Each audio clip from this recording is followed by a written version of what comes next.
The fastest way to the heart of a country is through its food. And street food is the bullet train to the most authentic and delicious discovery. International street foods run the gamut from gourmet. It's got a super splendid ocean flavor to it. To adventurous. I love worms. It's a bamboo worm. Indulging in street foods is like learning a new language. After a good night drinking with your friends, you gotta eat a broodje zoutvlees. And once you try it, there's no going back. It gives you a bit of a kick, and it's quite addictive. So forget the restaurant menus and lace up those walking shoes for the best, cheapest, and most fascinating eats on the streets around the world. Hi.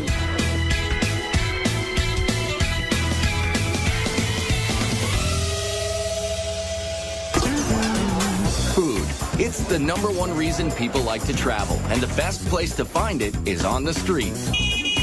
There's no better place to rub elbows with the locals and grab a bite that's fast, inexpensive, and speaks volumes about the culture. From Mopani worms in Namibia to hot dogs and pretzels in New York.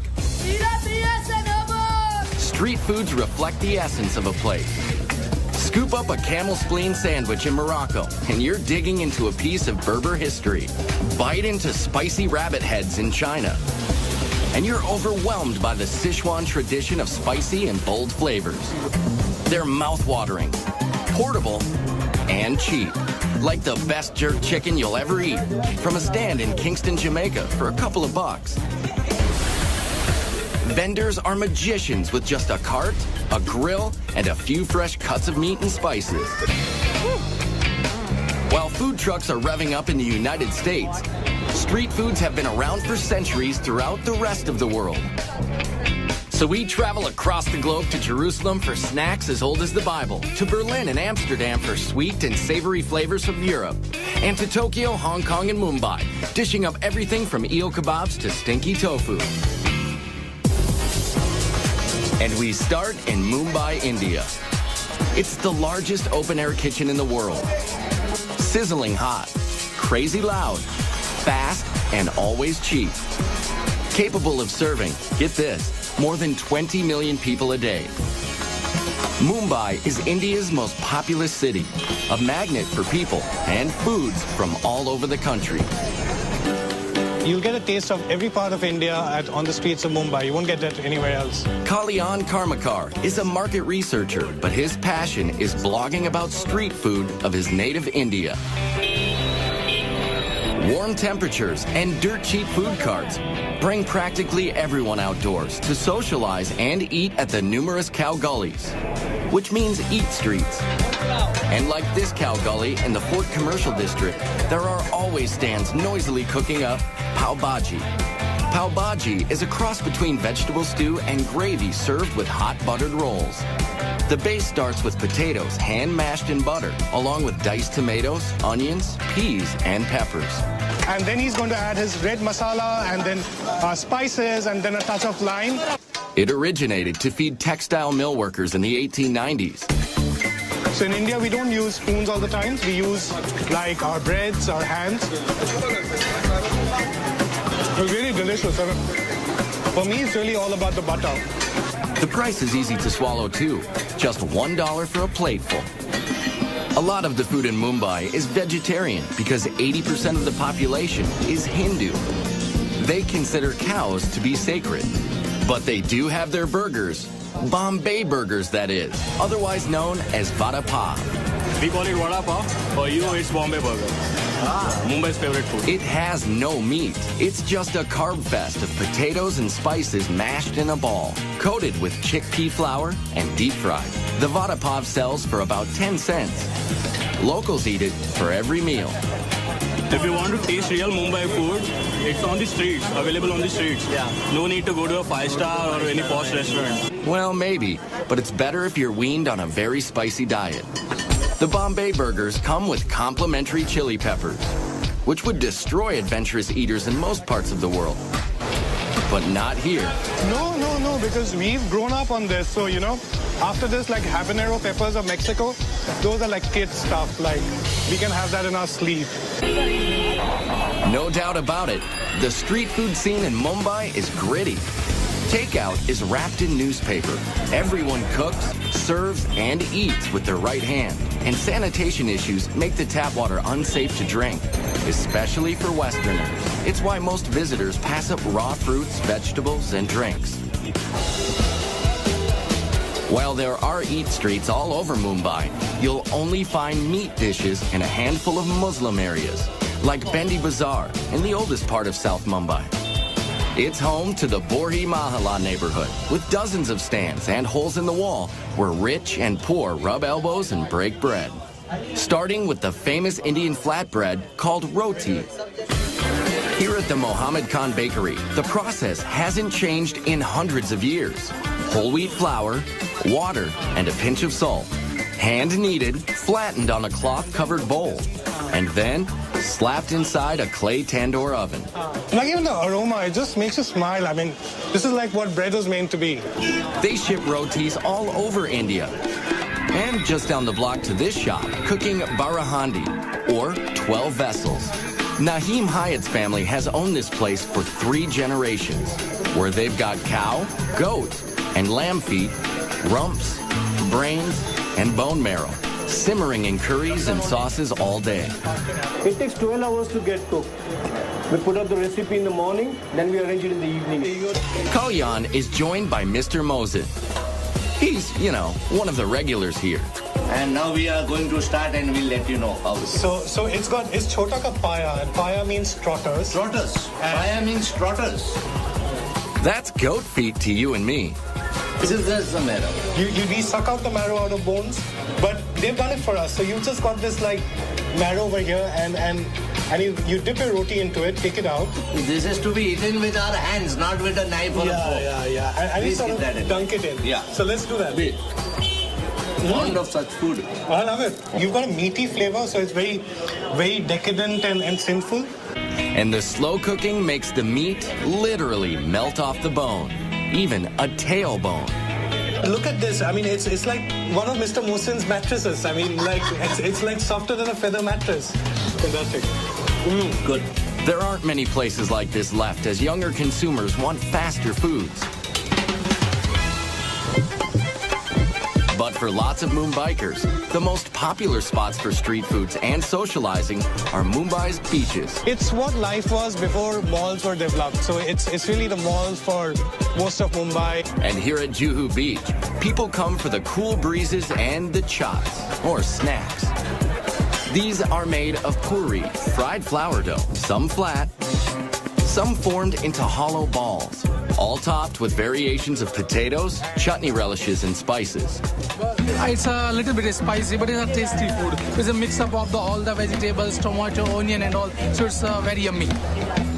The variations are as endless as the streams of locals and tourists walking along the sand. Yeah, I'm not too good with spice, so I have to try and find things that aren't too hot. This isn't too hot, so it's good. I like skewers and stuff off the stick, they're beautiful.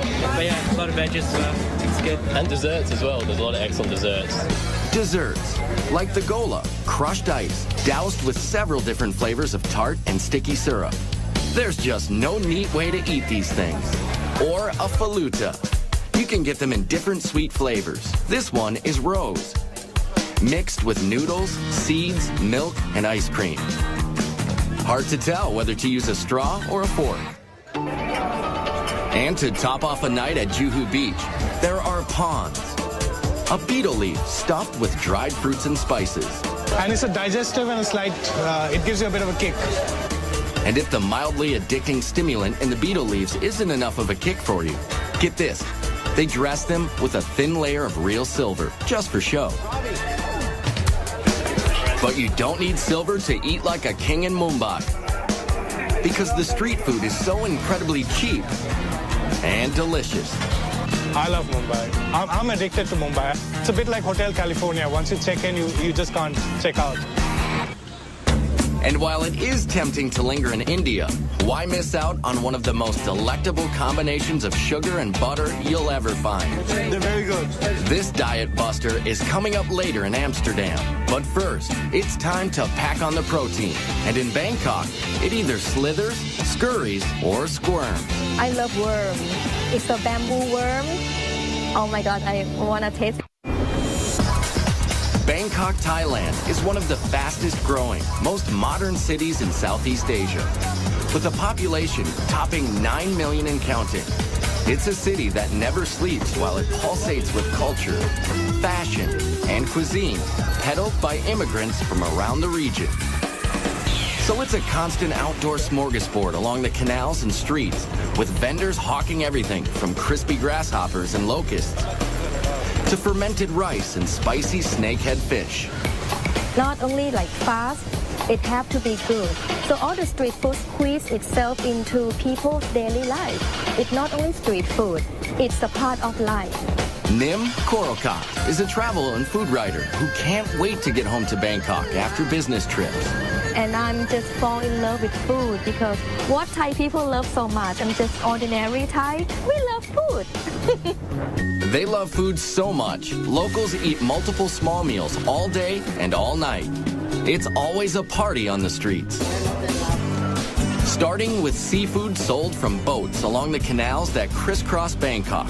Here at the Tailing Chan Floating Market, sellers paddle up with fresh fish, portable grills, and spicy fixings, all on their boats. This is absolutely the best place to find the food in a very unusual atmosphere. Today's catch? Prawns, mussels, and snakehead fish. With traditional Thai sauce that combines sour, sweet, salty, and spicy tastes. And for a finishing touch, homegrown basil leaves. And the Thai know how to cook with heat. So good! Spicy! But if you're from, say, Italy, it may be more excitement than your mouth can handle. Yeah, it's very spicy. Everything is very spicy. We are not used to spicy food. But this British couple says they'd rather eat papaya salad and pork satay here than at any restaurant. And why not, when this meal costs less than $3? Oh, you can't beat the street food. It's cheap, it's authentic, it's tasty. I mean, the seafood just comes from the waterways. It's just amazing. You live like a king here for no money at all. Delicious. Vendors near the Royal Palace sell fermented rice and lotus leaves, coconut ice cream, and coconut milk, served in the source. Very fresh, very good. Yes, yes. Coconut! Thailand is one of the world's top coconut growers, and they use it in a lot of native dishes, including their favorite curry dishes. Meat and veggie curries are street stand staples all around Bangkok. You can see 20 different varieties at the Nong Leong Market, where downtown workers come for a fast, hot lunch. And what's cooking for dessert here? Steamed rice crepes, stuffed with pork minced with peanuts and shallots. Or saku saimu, same filling with a sweet tapioca coating. When we talk about people, Thai people, Bangkok people, they all make a joke about us that we eat like 5 meals a day, which is not true because we eat 7 meals a day. At night, Bangkok's eat streets are hopping. This is Silom Road. It's like a melting pot where people come from anywhere in the world and then they live in Bangkok. What they bring with them is not the suitcase, they bring the food. So there's shawarma from the Middle East and noodles with barbecue pork and crab from China. The late night and backpacker crowds also flock to this street food haven along Khao San Road, where immigrant cuisine is hot stuff, like Indian rotis cooked with banana, condensed milk, and chocolate for dessert. Let's get sugar high. And mangoes are served with sticky rice, sweetened with coconut.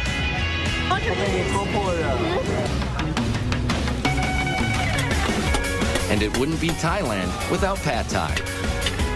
But this iconic dish is cooked in several different ways, down to the choice of 4 kinds of noodles. This close to the sea, shrimp is a popular version. It's cheap and it's safe and it's really nice. But here's where it gets interesting. Yes, we've saved the best for last. Crunchy, spicy, crispy, bugs. I love worm. It's a bamboo worm. frying bugs and selling them has been a calling for Mano Parnatharn for 20 years, bringing a taste of home from northeastern Thailand to the big city. Locusts, grasshoppers, bamboo worms, scorpions. For Thais, they are a major source of protein. But for tourists, the grasshoppers and other creepy crawlies are a test of bravery. It's like chicken. Especially this giant water beetle. I'm scared. Oh, it made me proud. Yeah, it's kind of like a nice snack, I think. How is it? And how about a baby frog chaser with a spritz of soy sauce? You see, good. Like a chicken, yeah. Yeah, like a thin chicken. Yes. This tough guy orders one locust, but gets more than he bargained for. Yeah, for 20 baht you get a whole bag of locusts. That's about 65 cents for the family pack. Very salty and crunchy, which I thought they'd be sweet locusts, to be honest with you. And I'm a little disappointed, but it's not actually terrible if you don't think about it too much.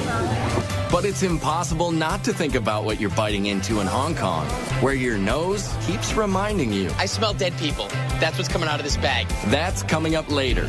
But first, it's Back to the Future in Germany, where you find an ingenious cross between the Jetsons and age-old tradition. It's the best I've ever eaten.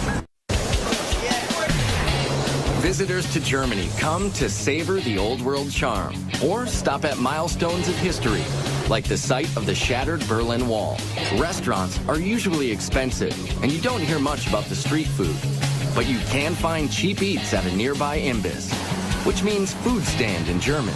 You'll find them all over the outdoor weekend markets in Berlin, like the Winterplatz. Vendors dish up plenty of German favorites, like soups, strudels, and pickled fish. But ask any Berliner, and they'll tell you the best is worst. Bratwurst. Commuters get them hot and on the go at metro stations from the sellers who look like something out of Star Wars. Very good, yes. What here is the best that you gift in Beijing. They're called grill walkers, one-man sausage band, strapped into a combo propane tank and grill contraption. Now this is mobile food. But the most beloved brat in Berlin is the currywurst.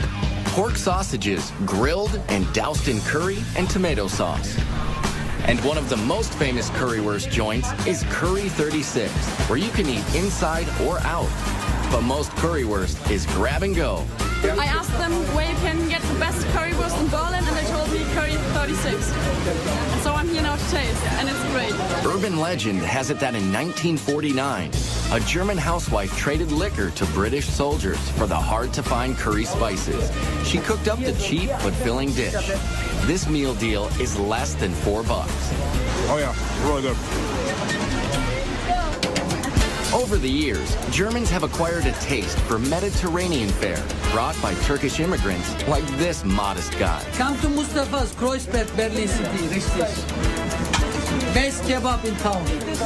Doner kebabs are like heroes, an oversized sandwich made of pressed spiced chicken, veal, or lamb, sliced paper thin and piled high with veggies in a pita, all for about $4.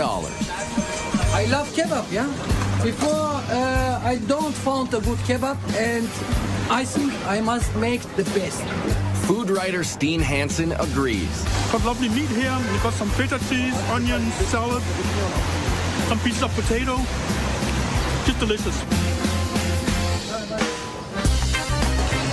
And if you're on the hunt for another European street food adventure, head west to the Netherlands.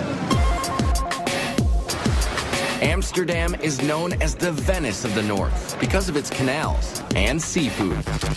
We eat the shrimps, we eat the eel, we eat herring. Boy, do they eat their herring. Vandaag voor u wel.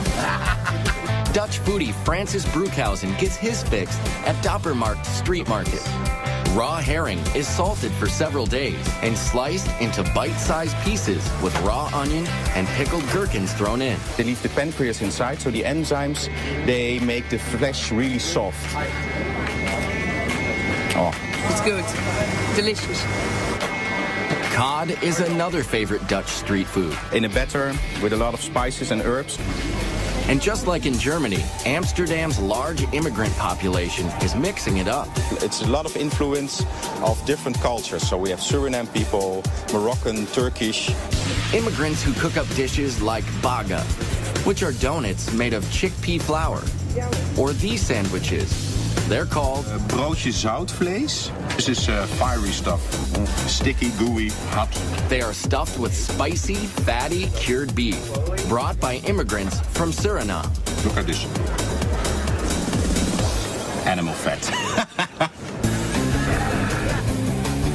And all over Amsterdam, you'll find snack kiosks popular with tourists and the drinking crowd.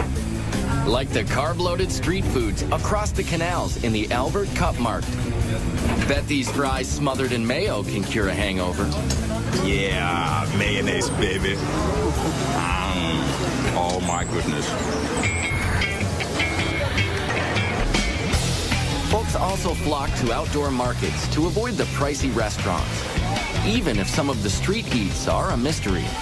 Still not quite sure what kind of meat this is, but it's delicious. Less adventurous tourists head straight for the famous Dutch sweet stands. This you can find all over Holland. The stroopwafel. Stroopwafels are a Netherlands creation dating back to the 1700s. 2 paper-thin cookies with sweet caramel honey slathered in the middle.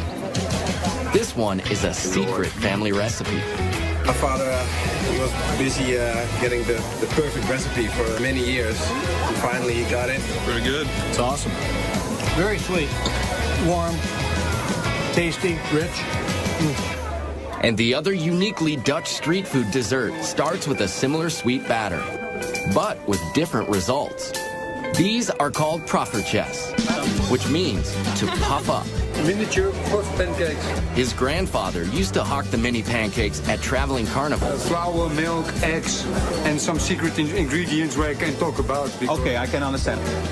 Yet another Dutch health food, served hot and topped with powdered sugar and butter.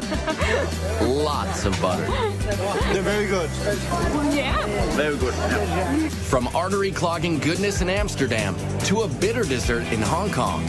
Coming up next, turtle jelly. It's just what the doctor ordered. It's usually sexual potency for guys or beauty for women.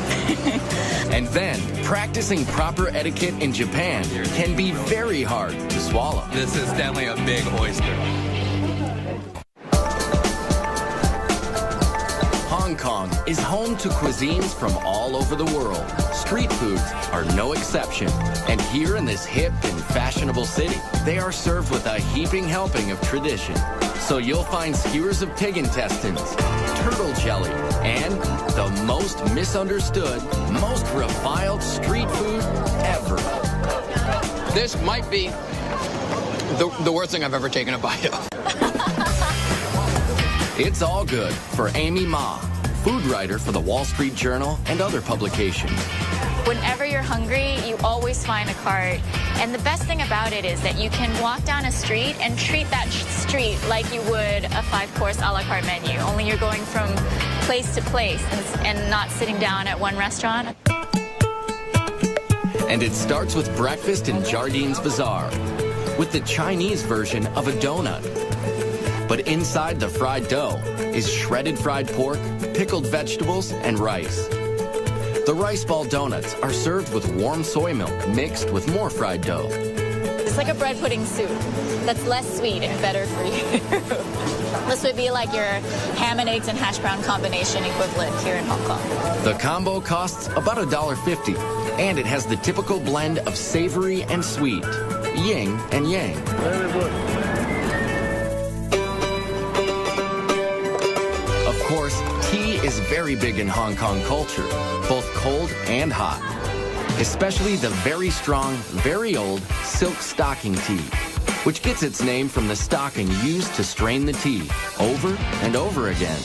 Not to worry, the stockings haven't been worn, but the tea packs a punch, which is why it comes with lots of condensed milk and sugar. Wow! One of the most beloved street snacks in Hong Kong is the egg or custard tart. With just a hint of sweetness, they're habit-forming. It's kind of like a flan, creme brulee, and the best pie crust you can think of all rolled into one. People argue about whether the British or Portuguese introduced egg tarts to Hong Kong. But this treat is pure Chinese. They call it a 1,000-year pastry because inside the flaky crust is a gooey black egg preserved for months in a mixture of clay, ash, and lime. Then it's coated with sweet bean paste and ginger. So preserved eggs and ginger are a classic combination. It's like peanut butter and jelly. It has a gelatin-like texture to it, so it's almost like a gummy bear inside. The Chinese make up 90% of Hong Kong's population. In the Mong Kok district of Kowloon, there are lots of sidewalk cafes serving noodles and dumplings with plenty of internal organs. You get a lot of great street food stalls that will be a little more authentic. You'll start to see pig intestines or things that, you know, might make the typical tourists a little squeamish. You'll see that all the time in Mong Kok. Things like squid tentacles, spicy beef stomach, and yes, pig intestines on a skewer. They may be local favorites, but tourists find them tough to chew and even harder to swallow. Right? It smells like sulfur, yes, it does. Which kind of smells like poop, which is exactly what it is. Fantastic. I'm not making out with anyone tonight. You can cleanse your palate and more with traditional medicines. They play a big role in what the Chinese eat, which explains why this very bitter turtle jelly is so popular here. It's like a funky coffee jello. With medicinal foods in Asia, it's usually sexual potency for guys or beauty for women. So it's this very primitive idea of what good health is. Turtle shells are broken into little bits and stewed for about 9 hours. When it cools, the thick collagen in the shell turns to jelly. It takes a liberal dose of sugar syrup to make this medicine go down. But the real test of just how far you're willing to go for authentic Hong Kong street food begins long before you lay your eyes on it. It's called stinky tofu. The smell is horrible. And just one whiff is enough to send tourists running the other way. Try a little bit. No. It's actually really rare to find these on the streets these days. A lot of the stands have been outlawed because it just smells so bad. This tofu soaks in rotting vegetable matter for several months. And then it's fried and served with a dribble of hoisin sauce. Dead people in my mouth right now. And seriously, most tourists won't go near it. It's really not that bad. But a couple of our crew members were willing to taste one for the team. That's horrible. You just can't breathe while you're doing it. And that's the adventure of eating street food in Hong Kong. Some foods just can't cross the cultural divide, but that's all part of the fun. Coming up next in Tokyo, it's all about freshness and technique, where minding your manners can be one hot proposition. Then, an age-old ingredient in Jerusalem cures everything from aches and pains to wrinkles. You'll become a more beautiful boy. Eating in Japan is all about art and etiquette, down to the smallest of street food stands and the grittiest of neighborhoods. Like the stalls around the Tsukiji Fish Market in Tokyo, where everything is immaculate and fresh. Yes, Tsukiji Fish Market is the most famous and biggest fish market in the world. Here you'll find every kind of fish and seafood imaginable. Much of it served raw. The sushi is definitely the freshest in the world. Yasuhisa Chiba, a culinary student whose family is in the seafood business, says it's that obsession with freshness that sets Japanese street food apart. Like this rice bowl loaded with raw fish for about $15, about a third of a restaurant price. This is a donburi, or a sashimi over rice. Very popular around here because everything is in one place. It's very rustic, easy to eat, and inexpensive, but super good. This squid is looking absolutely delicious. So is the raw tuna and whole shrimp. The uninitiated only eat the tail. Those in the know also go for the head. Brains, it's what's for lunch. It's got a really hearty umami flavor, nice and rich, not too salty, not fishy at all. You hear the word umami a lot in Tokyo. It's used to describe a savory, earthy taste. Here at the Tsukiji Fish Market in Tokyo, it's a point of pride to handle raw fish as little as possible, because heat from a person's hand can spoil it. Yes, Japanese people love healthy food. They like simple preparations that don't mess with the product at all. This is about as basic as it comes. Unagi, or freshwater eel, grilled to perfection. In the summer, it's very popular to eat because it gives you strength and stamina. Unagi has great fat content to it. It's real moist, real rich. It's basted in a subtle mixture of soy sauce, sugar, and mirin, which is a sweet sake.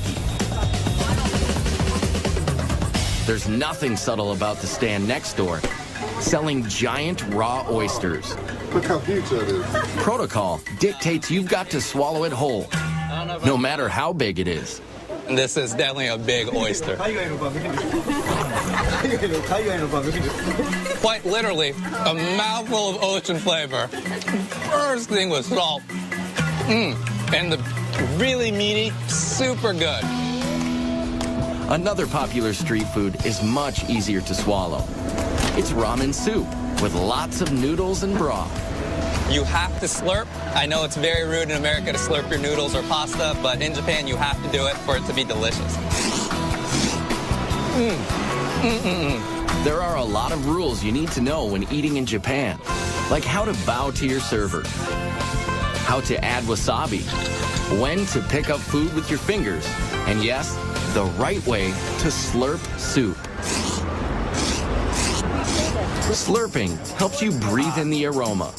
The Japanese experience food with all of their senses, like the way they eat takoyaki or octopus balls. At this stand in the Amiyoko district, a no-frills outdoor market full of food stalls. To be clear, these are not octopus testicles, they are octopus tentacles, chunked into a pancake-type batter. They're topped with dried fish flakes, seaweed, and smothered in mayonnaise. The rule is to devour them straight from the fire. It's like eating hot lava. Not an overwhelming octopusy taste. It's a lot of hot batter and the nice sauce that's on there. Tokyo is not like Mumbai or Bangkok, which have food stands all over. Here, you have to know where to look, like the Asakusa district.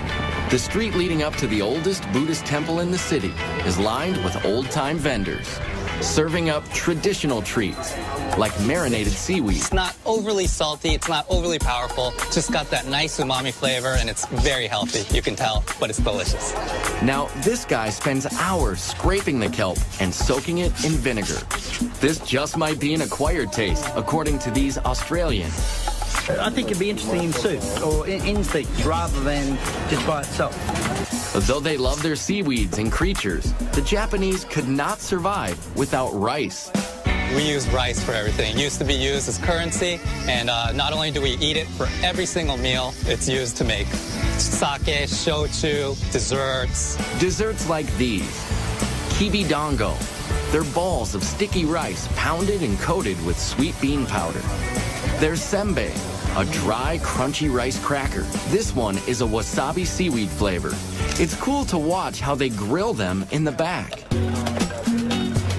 And this woman transforms rice crackers into something you'd swear was meat, just by soaking and spicing it.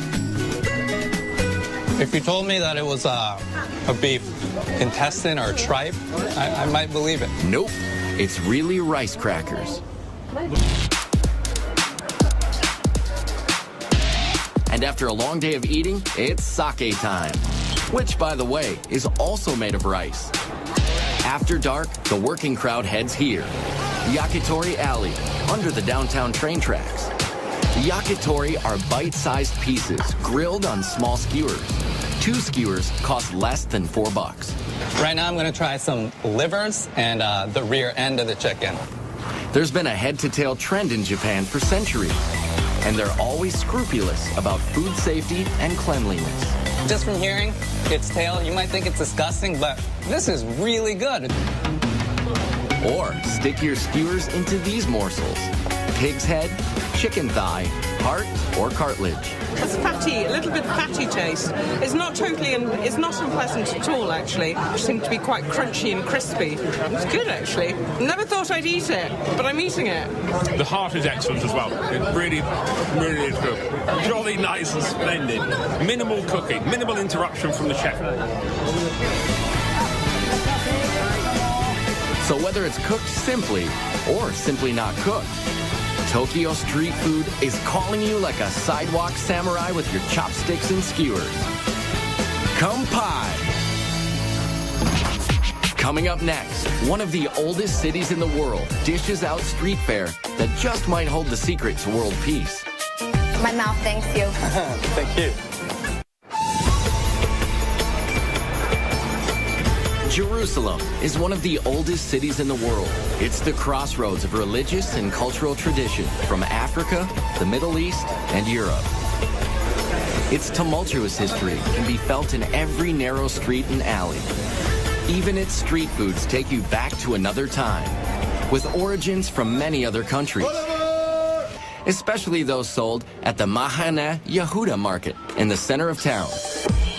And in the middle of the market is Uzi Eli Hazy. He's known simply as the juice guy. Really, he's more like a medicine man. This one is ginger with apple, in case if you are diseased or upset stomach. Israel grows a lot of fruits, so juice stands are everywhere, but none quite like this. Uzi Eli brews a concoction to cure every ailment. Almonds. Dates. It makes you wake up and full of minerals and vitamins. Pomegranate, apple, and cayenne. Make the blood to run much better. We have the bitterness and the citrus of the pomegranate, and then the spiciness of the cayenne pepper. But his most prized potions are made from one of the world's oldest fruits. It's known as etrog in Hebrew, or citron in English. What you see here is especially unique in the world. 8 centuries ago, a famous Jewish philosopher proclaimed the etrog to have 70 healing properties. It's for pregnancy, for heart, for pressure, for wake up. So Uzi Eli puts it in almost everything from juice to anti-wrinkle cream to this, his own age-reversing spray. Close your eyes. Once a day. Wait, you'll become more beautiful, boy. Open your mouth, open. He invents some of the elixirs himself. Others are passed down from his Yemenite grandfather. They prepare and heal all the system in your body. Chaim. Just like the etrog, many of the foods sold in this open-air market are as old as the Bible. It's a large open-air market, and you have vendors with your classic spices, olives, and your fresh produce and fruits, as well as meat and fish.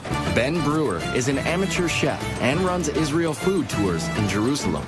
Christians here and Muslims and Jews that have come from North Africa or Iraq or Eastern Europe or the United States, and they all bring their own culinary traditions. And all their traditions together have helped create the Israeli cuisine.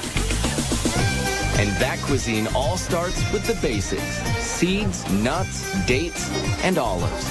Olive trees can grow even in the poor soil of the Middle East, and they figured out how to preserve the olives thousands of years ago.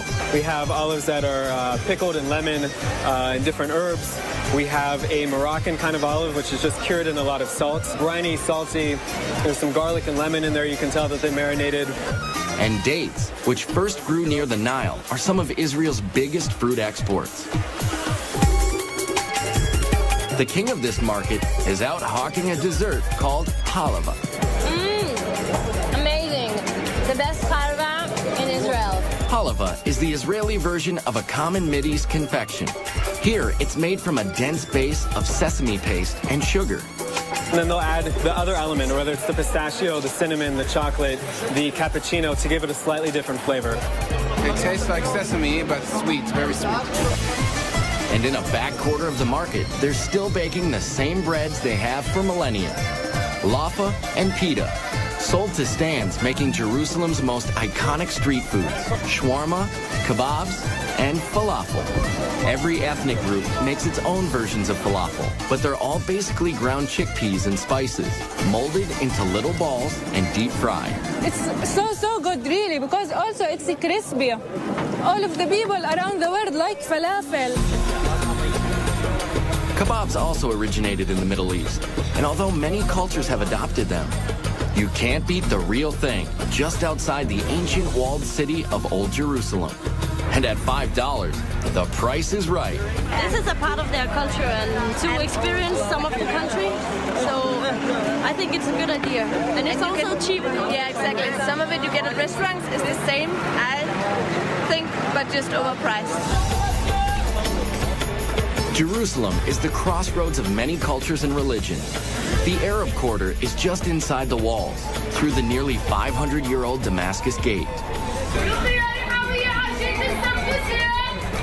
The Shoot, or Bazaar, is a maze of ancient alleyways, selling everything from clothing to all kinds of Middle Eastern foods, like pastries and shawarma. Shawarma is made by alternating layers of seasoned meat and fat onto a vertical skewer and slow roasting it so the fat makes it moist and tender. It's the perfect food for eating on the go, and it's habit-forming. Al Eilat has specialized in chicken shawarma for 72 years. That looks really good. I'd like to order one shawarma, please. Sure. Would like to have it in pita bread or in the laffa bread, the Arabic bread?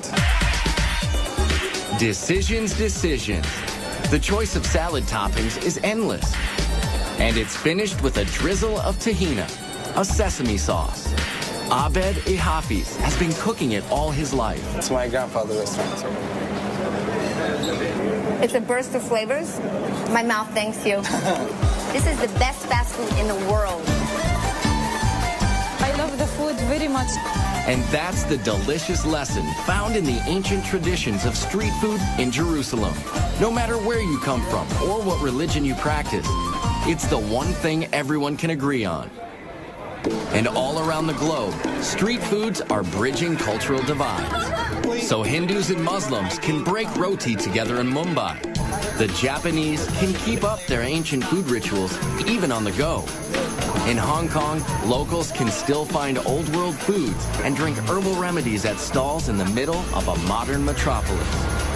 And the Bangkok Eat Streets offer a melting pot of cuisines.